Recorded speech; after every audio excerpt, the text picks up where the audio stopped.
Stand down, you shall not pass! For this is the land of the Holy Lands! Surrender now, or me and my trusty steed will surely defeat you! She doesn't have a chance because I have the katana. No, it cannot be! Oh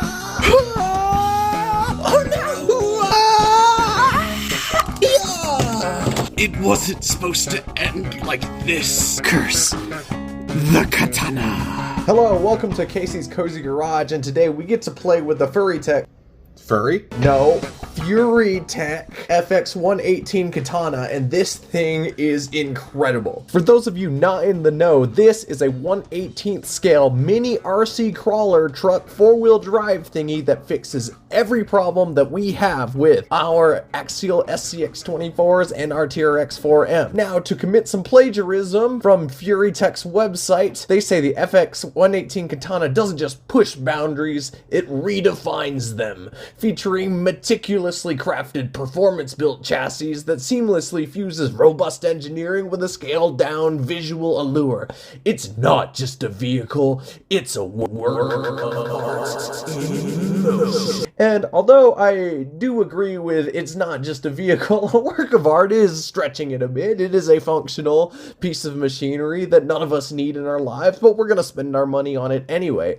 Now, it does cost less than a real Jeep, so if you're into some financial troubles, or if the wife won't let you buy a 6th real car, you could get with this instead and climb just as many things. People make bad and impulse purchasing decisions with their eyes, so let's start with the looks first. And as you can see, it is a great looking model. I think it does have a little more detail than your typical axial SCX24. There are some molded parts, you have the mirrors, you have the snorkel, you have this part, which is also the body clip, yeah, and all of that is molded. It has painted fenders, it's got 5-spoke wheels with hubcaps, so you don't have to show off those dirty wheel nuts. Oh, what am I saying? It's got a molded grille, it's got this great bumper, it's got molded tail lights, and it's got clear windows, and it even has, if you can see that there, it even has the defrosting lines going through the back windshield. That is attention to detail I like. Quite puzzlingly, it has all these molded parts, but it doesn't have any molded windshield wipers. Would have liked to see that. But all in all, I think it looks pretty good. Green is not typically my color, but they pulled it off good. It has kind of this metallic flake in the paint, and I really enjoy that. And the truck sits at a good moderate height. It doesn't sit high like a monster truck, but it doesn't quite sit low like a competition belly dragger machine,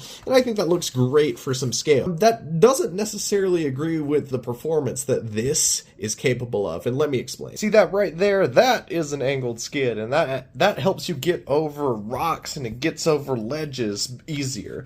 Say you're coming up to the peak of a climb, and all of a sudden the climb breaks over, you will need a more aggressive, what we call breakover angle and whatnot. And if this were flat, you would have a harder time getting over that. Now, since it's angled, the rear of the truck is squatting up a little bit to get over a certain rock, and it improves the breakover angle. The way this drives can be described with 3 words: big, light, and balanced. This is a large mini crawler with large wheels and tires, a great approach angle and departure angle, and lots of ground clearance. You can drive over really chunky terrain compared to SCX or even TRX trucks. Out of the box, this might be the most capable box stock mini crawler out there.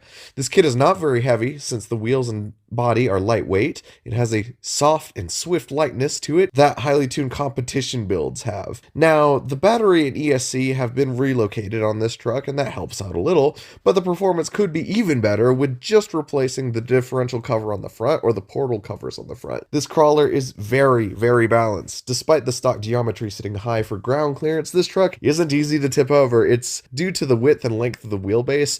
It's impressive that you don't have to build a belly dragging geometry on this platform to get balance as good as this.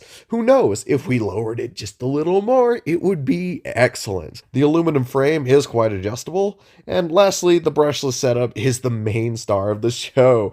A Furitek brushless upgrade costs between $130 and $150 for FCX, SCX, and TRX kits, but for $199 whole dollars, you get this whole truck with brushless control, slow speed crawl, and power. Trust me, me, if you think you are too good and too responsible for spending money on Brushless, you are not. Brushless is better in all ways except for cost. I was a Brushless holdout, then I went Brushless and was like, why in the world was I waiting so long? Anyway, that is all I have to say on this new FX118 Katana. I'm Casey from Casey's Cozy Garage. If you liked this, please like and subscribe. It helps me get famous. I want to get famous and have people send me free stuff. Remember, as always, have fun with your RCs, and I hope that you have a good day.